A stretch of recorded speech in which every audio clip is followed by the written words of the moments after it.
let's talk about what is the problem. Yeah. Let's talk about the issue that most entrepreneurs and most people in this space face. And then let's talk about some solutions or some practical things they can do. Let's really get clear on what the problem is, and then what are some solutions they can take. Big part of the problem is we're in this information age where people are overloaded with information, and it causes two issues, right? Some of it, you know, deep inside you is true, right? Like I was saying, like we're finding out like certain things aren't good for us. Like what was, they recently said the UN released something that like, or UN or World Health Organization, that aspartame causes cancer. Like I've been hearing aspartame is not good for you for a long time, right? So we kind of knew this, but then there's other things that we're like, we just don't really know like what's true and what's not. So there's like this confusion, as well as this like, I know what I should do, and I have so much of that, and it's just causing like, it's like an energy leak. Like in the back of your mind, I've said this before, if you know what you should do or should not do, it could be like a screaming loud voice in your head, or just the quiet whisper of your conscience. But somehow in your subconscious, energy is going towards that, and it's causing you a lack of clarity, and you're not functioning at as high of a level as you could be if that energy leak wasn't there. It feels like what you're saying is part of the problem, or part of the solution would be stopping these leaks. Let's back up into the problem. Let's peel it layer by layer. Yeah. I think the first layer of the problem that comes up is people are seeking solutions outside of themselves. The collective unconscious, the unconscious, whatever you want to call it, the world is saying, hey, there's an answer out there for you. There's content out there. So the answers aren't inside. So you're seeking dopamine, you're seeking things on the external, trying to fill a hole on the internal, versus going inside. Yeah. What are your thoughts there? I think that's 100% it. And that's the reason you have people that they've accomplished everything that in the world's eyes would look successful, but they're still not happy. And the reason they're not happy or they're unfulfilled is because they're still there, right? It's a them thing. They haven't done the work on them. I heard this thing before, right? I actually heard this yesterday. This is super cool. We've all heard of The Secret, right? And the law of attraction. I'm doing this thing called Mind Valley right now. And the founder of Mind Valley, Vishen Lakshmani, I believe is his name. He was talking about how he actually met with one of the guys who was on The Secret movie. And this guy said, people have it backwards. They're thinking that the law of attraction is really about, I get what I want, but that's not true. He said the real law is a universal law called the law of resonance. And what the law of resonance says is you get what you are. So if you get what you are, it's not about what you want or what you have. It's about who you are. It's a law of being. And you need to become, it's not what, it's who, right? It's who are you going to be is the real solution to the issue. And like I said, if you can be this like amazing version of yourself that's aligned on a daily basis, the payoff is not material things. The payoff is like your level of confidence and knowing that like, I am following my path and I am who I'm supposed to be, and those energy leaks are gone, and you just have this amazing clarity. And all that other stuff that you want, you might not want it anymore, but you're probably going to get it, because an aligned person tends to draw the blessings of life to them.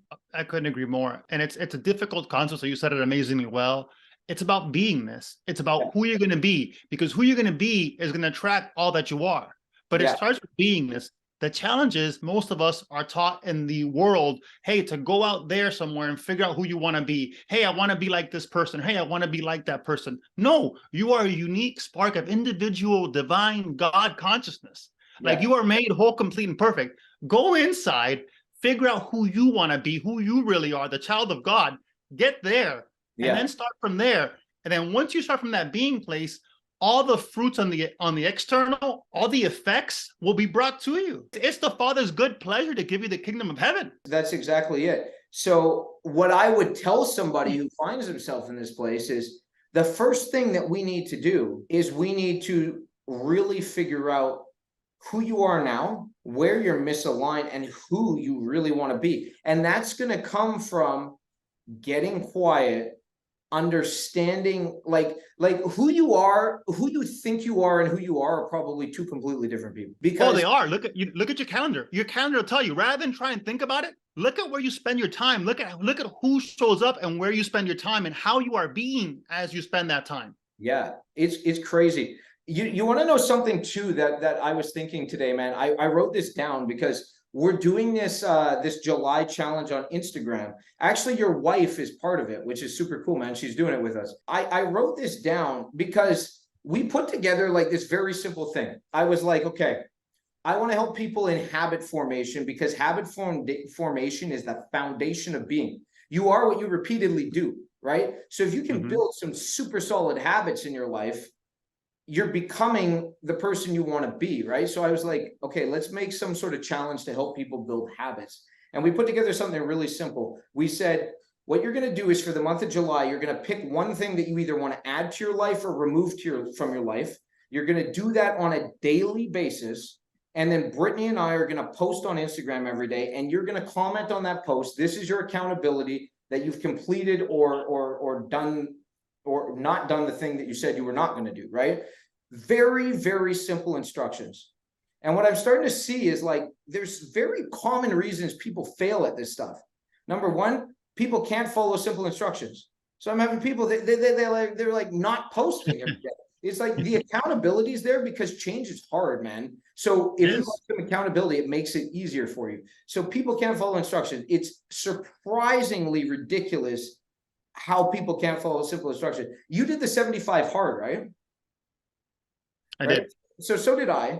And like the 75 hard has this specific protocol to do.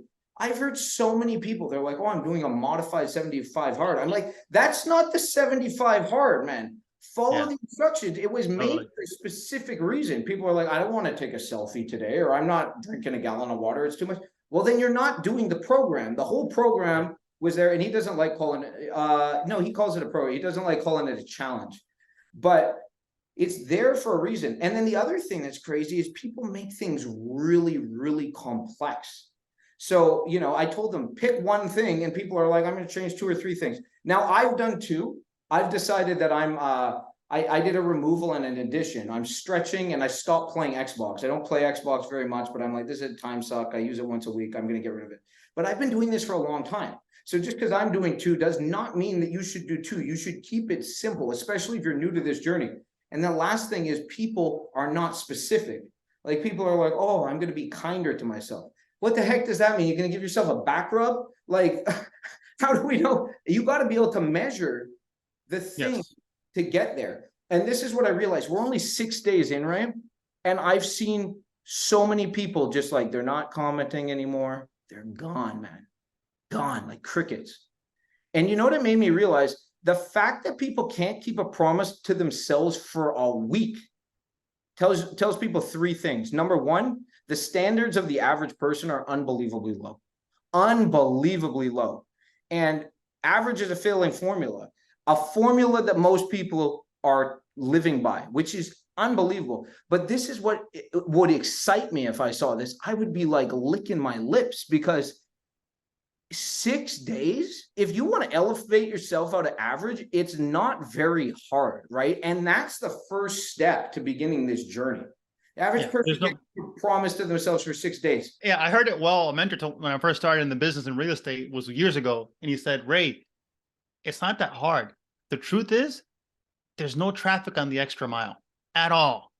Yeah. No one goes on it. Like it's just you think it's more crowded at the top. No, because like this, you work out. Like, dude, most people quit. Most people 50% below what their true capacity is. So a few things. Let me back up because I'm kind of hearing you summarize. I think step 1, and I agree with you. Step 1, figure out who you're being. Just look at your calendar, figure out who you're being. Yeah. And you already know, guys, if anyone's done enough work already, you already know who you want to be. Yeah. And then inevitably, there's going to be a gap. Yeah. There's a gap between who you are actually being, if you're truthful with yourself, and who you want to be. Would you agree with that, Dave?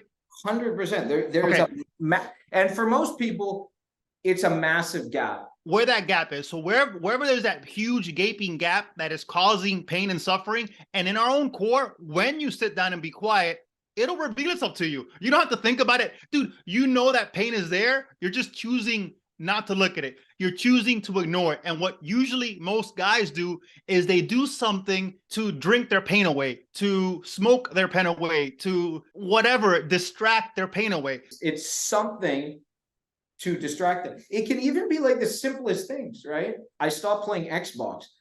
Some guys use that as an escape. I just like the challenge. I played the UFC game. That was my game. I love knocking people out, man. It made me feel really good, especially if I had a frustrating day at work. But like, it's true. You gotta realize if you're using things as an escape or just as like fun. And you have to be really real with yourself about right. that. You got to be mindful. Am I using it or is it using me? And the truth is a lot of times it's using you.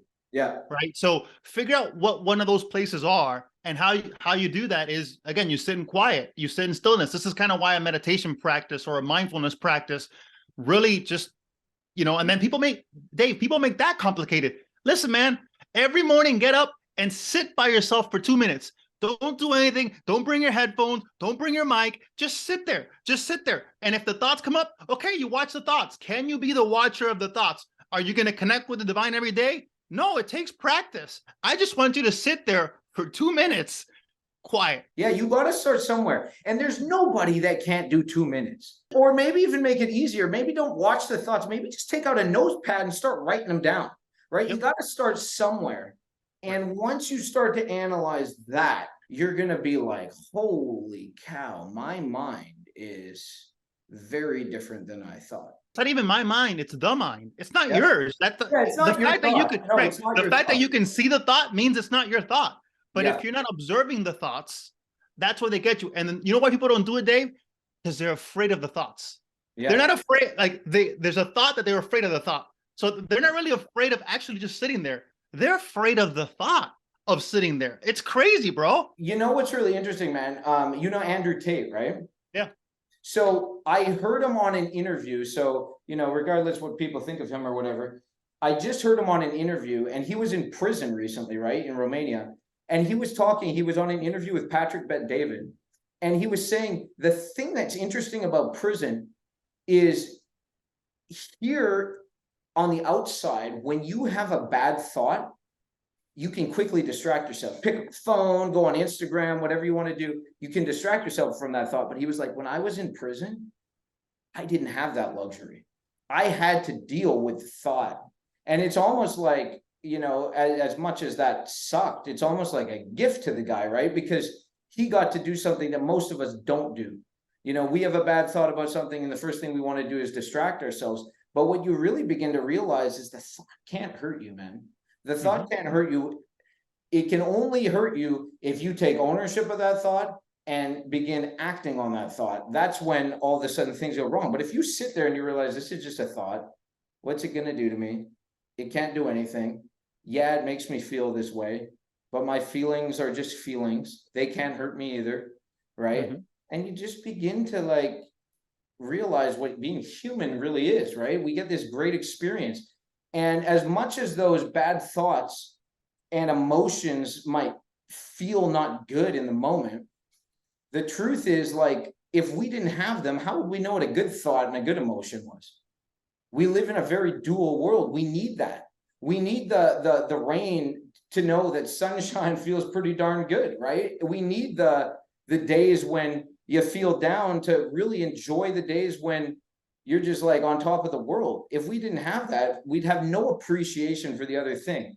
And when you start to realize that, you can even appreciate the things that aren't going so well for you. Yeah. And some of the things that have come up recently today, I was reading about that. And, when you said about, the sunshine and the rain and the sunshine falls equally on the good and the bad, and on the just and the unjust. It falls equally on everybody, right? It's for everybody, right? So this idea of when you have an emotion or whatever, or you have something, a thought, here's what you don't want to do.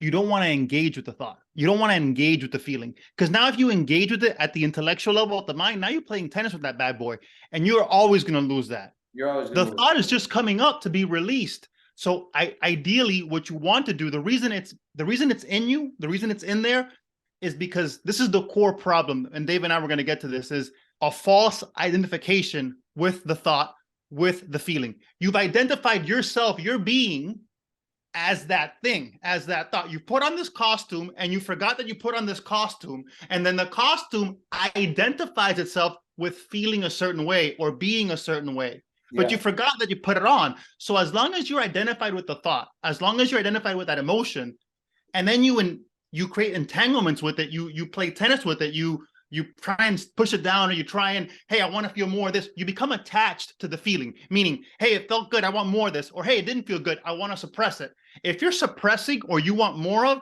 it's an attachment. Really, why it's coming up is because it wants to be released, because you as the child of God, as your true self, there is no attachments. Like in your true being, like there's nothing that can add to you, and there's nothing that can take away from you in your truth. But if you believe and you falsely identify with good or bad, or you falsely identify your being, and your being, you're saying, hey, I'm this other thing, that's where the problem is. You know, it's really interesting, man. You said the thing about it rains on the just and the unjust, right? And what's funny about that is I think people hear that and the first thing they think is, oh, the rain. That means that like bad things happen to good people and bad people. He was saying this in the Middle East, in the desert, right? He was actually like saying good things happen to bad people and good people, not bad things happen to bad and good people, which was really interesting parallel to the way in which we look at things oftentimes, right? I think so often we look at things and we're like, oh, it's the bad, but it's like, no, rain's good, right? It waters the plants, it causes growth and all this stuff. And context matters so much in so many things in our life. So yeah, man, you said another thing that I think, and I have a bracelet. I actually, it's funny, check this out, man. I try to put this everywhere. These are my AirPods. You see what it says on there? Remember? It says remember. I have a bracelet that says remember. That is the issue we have as people. We forget. We're incredibly forgetful human beings. If we just remembered all the time who we are, what we're capable of, the times that we've overcome in the past challenges, all the times that it looked like there might not be a way out, and here we are today standing here, and all the times that like things have gone amazingly well for us, instead of, you know, looking at a situation and instantly thinking the worst possible outcome and, oh my goodness, this is the end of everything and all this stuff. Like, we need to remember better. And you know what? Some people just need a reminder. So I try to put that everywhere. I have it on my phone. I have it on my head, AirPods. I have it on my wrist, because now I'm getting reminders. Remember, stop forgetting. Like that, like at the end of the day, we should sum up the problem. If I was to put it in the most simplest terms, it's that we forget. If we just remembered, we'd never have any problem. What do you think we forget? And I agree with you 1,000%. Well, some people, it's that we don't know yet, right? But like once you get to a place where you know the truth, you know that, you know, like we're living in a matter world, but we're not matter, we're energy, right? So like we actually operate by different laws than this, that there's universal laws that govern things. And when you know that stuff, it's just remembering all that, right? It's remembering the core truth foundation of who you are, of your being and all that. When you can remember that, you're not going to have any issues. So some people, they don't know yet, right? I think they know deep down inside them somewhere, right? Because everybody, you know, when at some point in their life, when they're a child, they had dreams, they had goals. You asked them what they want to be when they grew up. They had some sort of vision of something, right? They knew that there was greatness inside of them. What I think happens so often is we go through life, and I'm a big jiu-jitsu and UFC fan. So, you know, I think people go through life, and obviously in a jiu-jitsu match, the way in which you give up is you tap out, right? You hit the mat a few times, and that's the end of the thing. And I think, you know, people go through life, and at some point they know that they're called to greatness. But as they're going through life, you know, they get a couple punches, someone close to them dies, you know, they have a couple failures, and they begin to forget. And instead of being the creator of life that they're really supposed to be, we were created to create, right? We're made in the image of God to create.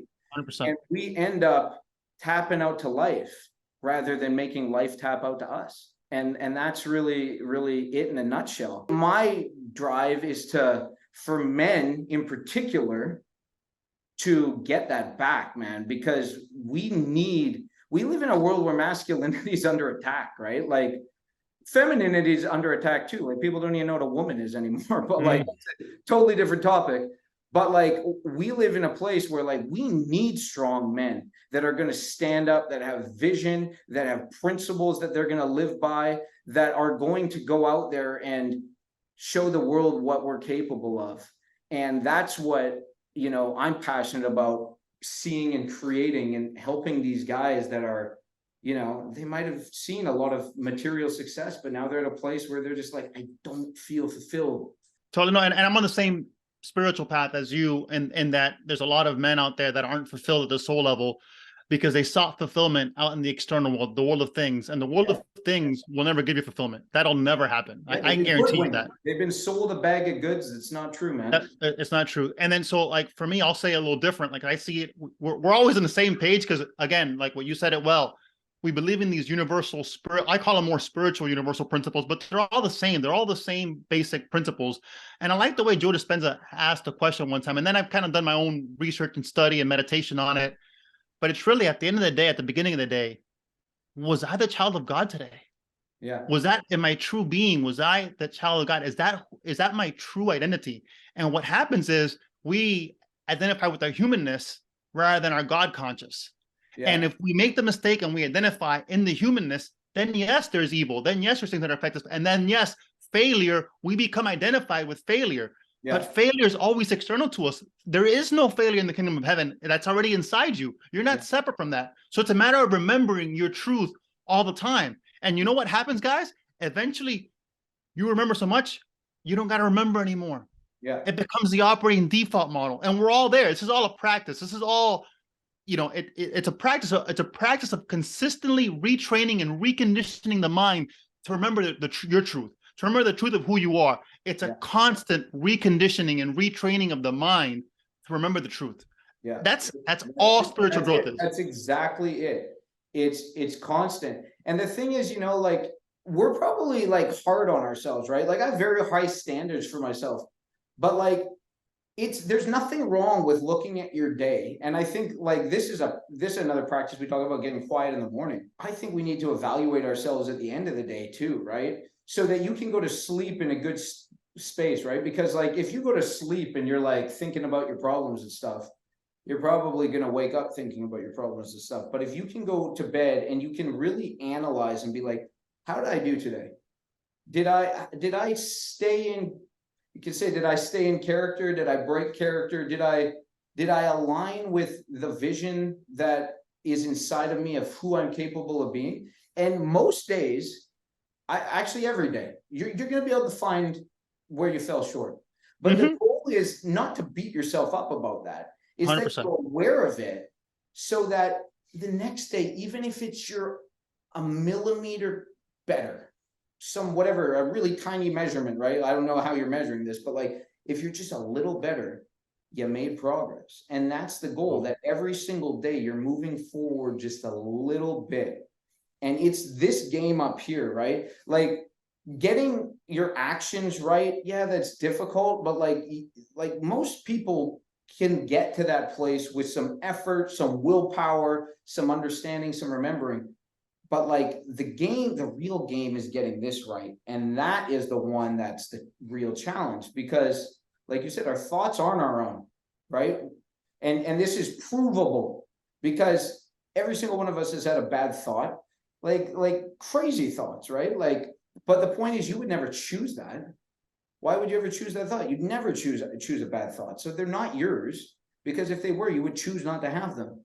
So it's playing that game and beginning to renewing your mind every single day. As that begins to change, man, like life just seems to work.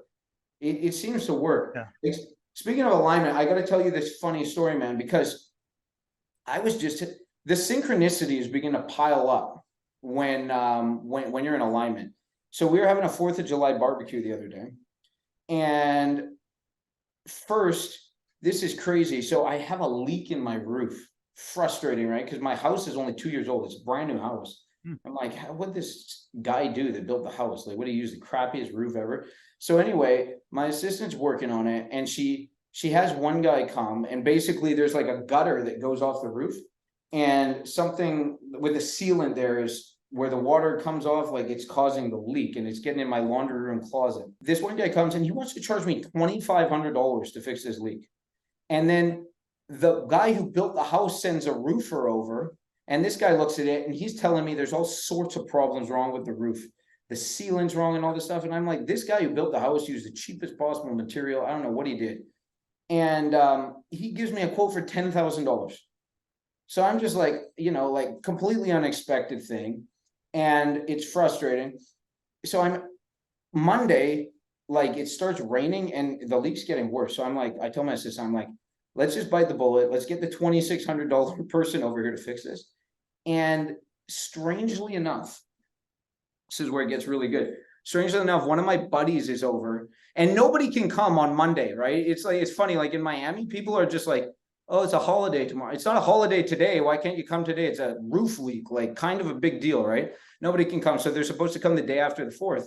And one of my buddies is here on the 4th for our barbecue. He's like, $2,600 is ripoff. I know a roofer.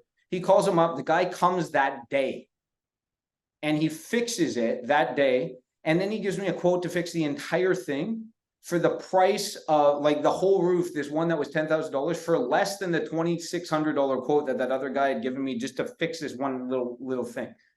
And it's crazy because like I said, when you're aligned, funny things happen like that. Like you just get these like synchronicities that would never ever happen.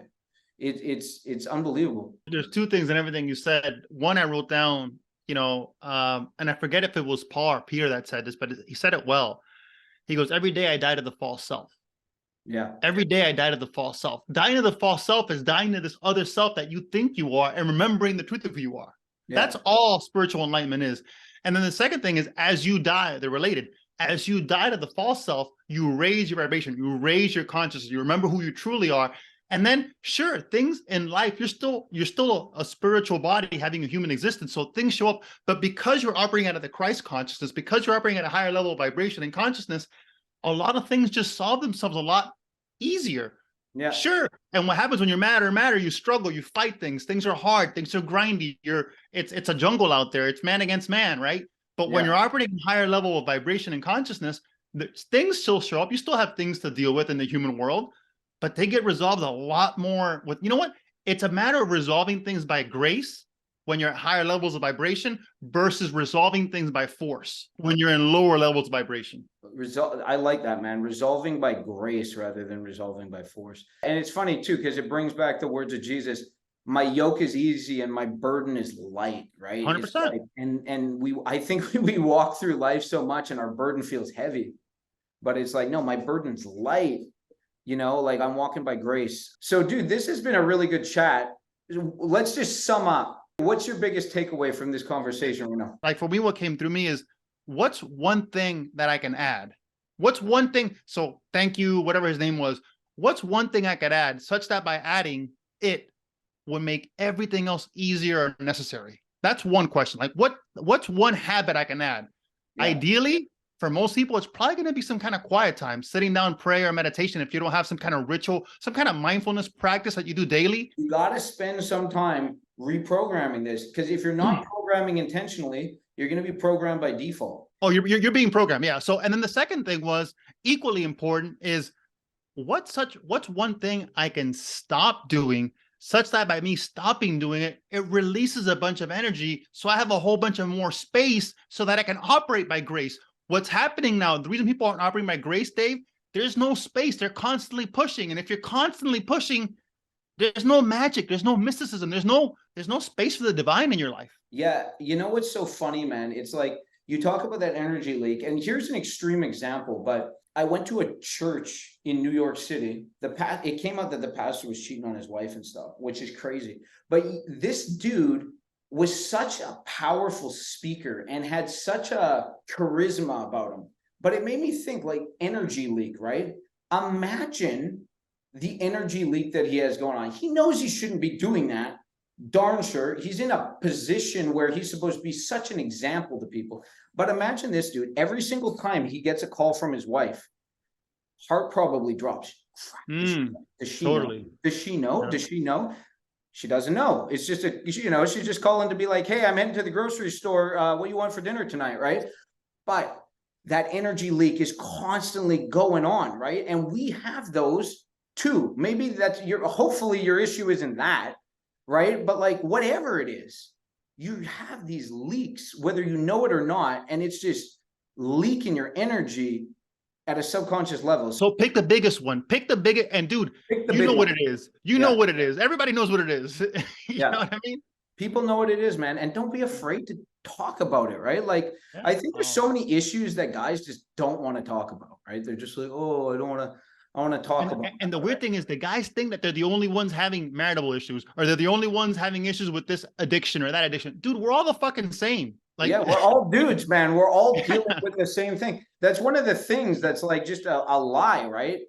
There's so many lies that we can believe, but one of them is like that you're alone in your battle. It's like, no, dude, everybody's dealing with the same thing. Anytime I've ever had a heart-to-heart with a guy about like whatever, 9 times out of 10, what I'm hearing is I'm struggling with the exact same thing. 100%. Right. 100%. So it's like, it's crazy. Like, we need to stop being like pussies and talk about stuff. Right. And that doesn't mean you have to be like, I think so many times people associate that with weakness, and it's not. No. It's like a lot of things that you deal with, they almost feed on living in secret. Right. So it's like, when you bring it out, it's an amazing release of energy. And my brother, you can't heal in secret. Nobody heals in secret. Yeah, you can. you need to get that crap out there for sure. I think, dude, my biggest takeaway, or just my biggest thing, like talking about the problem. And it was funny because I remembered it when I looked at my AirPods here. It's just like, we need to remember. And what I would say to people is like, oftentimes to remember, you need a reminder. You need to find something that you identify with, that you can get a reminder. It's funny, dude, because I have no tattoos, and I was talking to some people that have a lot of tattoos. But I can see, like, if I was to get a tattoo, I don't think I'm ever going to get one, but I would get remember. That's what I would get tattooed on me. Because every single time I'd look at it, I'd be like, okay, gotta remember. And you need to put things in your life that are going to help you remember what's important. You know, like those times when you're like, you know, you feel like doing something that you know you shouldn't do. You got to remember, like, your purpose is more important than pleasure. Long-term fulfillment is way better than short-term gratification. It wins every single time. There's never been a time that I've regretted not doing something I know I shouldn't do. Never. Totally. But there's definitely been a lot of times that I've regretted doing something that I know I shouldn't do. You know what I mean? Yeah, no, like I never leave the gym saying, you know what, I shouldn't have came in today. I never leave a meditation saying, you know what, that kind of sucked. I didn't feel good. I shouldn't have done this. Never. I've never come out of those things being like, man, I don't want to do that again. But there's been many times when I didn't feel like it going in. The other day, the majority of times I don't feel like doing it. Yeah. The other day I went to the gym, I felt nauseous. I was like, oh, I really just want to go home. I went in, and by the end of the workout, I was vibing on a whole new level and super pumped. So yeah, it was good, man.